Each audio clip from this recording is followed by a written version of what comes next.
ইরাকের রাজধানী বাগদাদের দক্ষিণে ইরান সমর্থিত ইরাকি সশস্ত্র গোষ্ঠী কাতাইব হিজবুল্লাহর 3টি শক্তিশালী ঘাঁটিতে বিমান হামলা করল মার্কিন বাহিনী। জানা গিয়েছে এই 3টি ঘাঁটি থেকে কাতাইব গোষ্ঠী ড্রোন হামলা পরিচালনা করত। গত নভেম্বরে বাগদাদের দক্ষিণে জুরফ আল সাখারে কাতাইব হিজবুল্লাহর ঘাঁটিতে 2টি সিরিজে বোমা হামলা চালানো হয়। ইরান সমর্থিত সশস্ত্র সংগঠনগুলোর 60টিরও বেশি আক্রমণের প্রতিক্রিয়ায় যে হামলা চালানো হয় তাতে কাতাইব হিজবুল্লাহর একটি অপারেশন সেন্টার এবং একটি কমান্ড এবং কন্ট্রোল নোড ধ্বংস হয়েছে বলে জানিয়েছে মার্কিন যুক্তরাষ্ট্র। আর এই ঘটনায় ইরাকের নিরাপত্তা বাহিনীর এক কর্মকর্তা নিহত হয়েছেন, আহত হয়েছেন 18 জন। তাদের মধ্যে বেসামরিক লোকজনও রয়েছেন। মঙ্গলবার এই হামলা চালানো হয় বলে খবর। যুক্তরাষ্ট্রের এই হামলার নিন্দা জানিয়েছে বাগদাদ। ইরাকের সার্বভৌমত্বের ওপর এই ধরনের হামলা অগ্রহণযোগ্য বলে উল্লেখ করে সেদেশের সরকার জানায় এতে করে দুই দেশের সম্পর্কের ক্ষতি হবে। যুক্তরাষ্ট্রের জাতীয় নিরাপত্তা কাউন্সিলের মুখপাত্র অ্যাড্রিয়ান ওয়াটসন বলেছেন, শিয়া সশস্ত্র গোষ্ঠী কাতাইব হিজবুল্লাহর 3টি স্থাপনা সহ কয়েকটি স্থানে বিমান হামলা চালানো হয়েছে।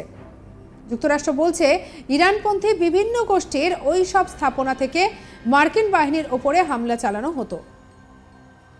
সোমবার ইরাকের এরবিল বিমান ঘাঁটিতে কাতাইব হিজবুল্লাহর হামলার জবাবে এই হামলা চালানো হয়েছে বলে জানিয়েছে যুক্তরাষ্ট্রের প্রতিরক্ষা মন্ত্রী লয়েড অস্টিন। কাতাইব হিজবুল্লাহর হামলায় 3 মার্কিন সেনা আহত হয়েছেন। অস্টিন বলছেন যে মার্কিন সেনাদের ওপরে হামলার জন্য দায়ী ইরানপন্থী সশস্ত্র গোষ্ঠীগুলোকে দমন করতে প্রয়োজনীয় মাত্রায় হামলা চালানো হবে। নিজেদের লোকজন এবং অবকাঠামো রক্ষায় প্রয়োজনীয় পদক্ষেপ নিতে পুরোপুরি প্রস্তুত এবং প্রতিশ্রুতিবদ্ধ যুক্তরাষ্ট্র। গত 7ই অক্টোবর ইসরায়েলে হামলা চালায় ফিলিস্তিনের স্বাধীনতাকামী গোষ্ঠী হামাস। আর সেদিন থেকেই ফিলিস্তিনের গাজায় নির্বিচারে হামলা চালানো হয়েছে ইসরায়েলি বাহিনীর তরফে। আর এরপর থেকে এই অঞ্চলে অবস্থান করা যুক্তরাষ্ট্র এবং দেশটির মিত্র বাহিনীর ওপরে বেশ কয়েকটি হামলা হয়েছে। জবাবে ইরাক এবং সিরিয়ার ইরানপন্থীদের বিভিন্ন স্থাপনাকে হামলার লক্ষ্যবস্তু বানাচ্ছে যুক্তরাষ্ট্র। আর এর আগে সিরিয়ায় ইসরায়েলের বিমান হামলায় ইরানের ইসলামিক রেভলিউশনারি গার্ড কোরের জ্যেষ্ঠ উপদেষ্টা সাইদ রাজি মৌসাভি নিহত হয়েছেন। রাজধানী দামাস্কের বাইরে ওই হামলা চালানো হয়। সিরিয়ায় ইরানের শীর্ষ কমান্ডার হিসেবেই কাজ করতেন সাইদ রাজি মৌসাভি। তিনি সিরিয়া এবং ইরানের মধ্যেকার সামরিক জোটের সমন্বয়ের দায়িত্ব পালন করতেন।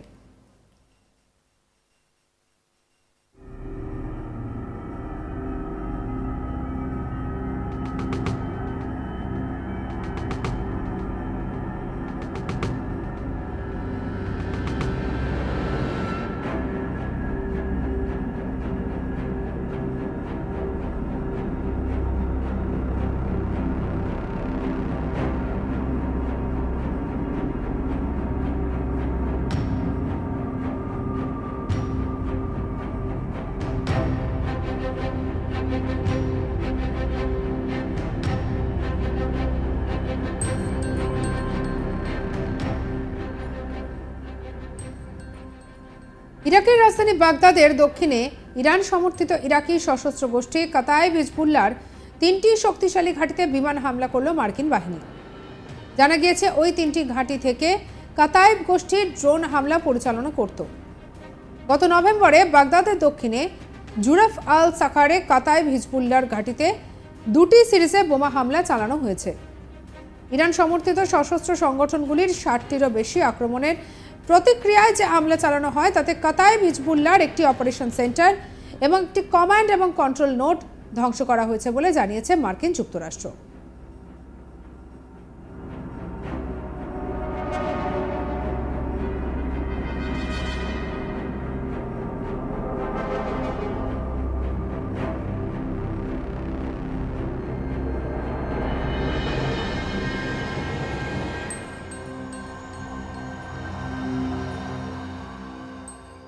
এই ঘটনায় ইরাকের নিরাপত্তা বাহিনীর এক কর্মকর্তা নিহত হয়েছেন, আহত হয়েছেন 18 জন। তাদের মধ্যে বেসামরিক লোকজনও রয়েছেন। মঙ্গলবার এই হামলা চালানো হয় বলে খবর। যুক্তরাষ্ট্রের এই হামলার নিন্দা জানিয়েছে বাগদাদ। ইরাকের সার্বভৌমত্বের ওপরে এই ধরনের হামলা অগ্রহণযোগ্য বলে উল্লেখ করেছে সেদেশের সরকার। সঙ্গে রাখুন আজ তাক বাংলাকে। পরবর্তী আপডেট অন্যান্য খবরের জন্য লাইক, কমেন্ট, শেয়ার, সাবস্ক্রাইব করতে ভুলবেন না। আমরা এখন রয়েছি হোয়াটসঅ্যাপেও, তাই ফলো করে নিন। প্রতিটা মুহূর্তে আপডেটেড থাকুন।